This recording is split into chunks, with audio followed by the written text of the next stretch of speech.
কিছু কিছু মানুষ আছে যারা তোমাকে কাটবে, আবার নুন ছড়িয়ে মরিচও লাগাবে।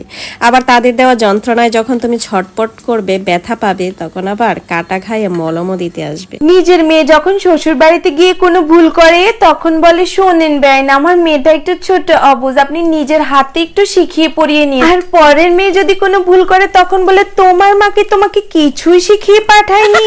কোনো স্বামী যদি তার স্ত্রীর কথা শোনে তাহলে শ্বশুরবাড়ির সবাই বলে বউ তাবিজ করে রেখেছে। তাহলে যে পুরুষ মা বোনের কথা শোনে তাহলে সেই পুরুষদের কি মা বোন তাবিজ করে রেখেছে?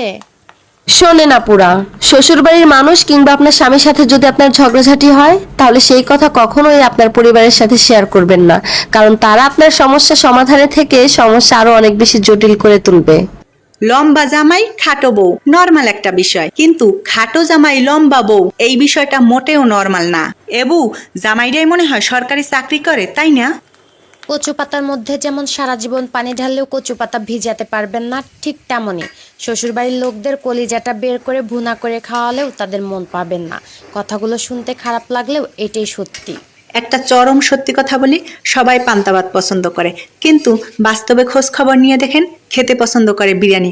ঠিক সেরকম সবাই কালো মেয়ের প্রশংসা করে, কিন্তু যখন বিয়ে করতে যায় তখন খুঁজে ফর্সা আর সুন্দরী।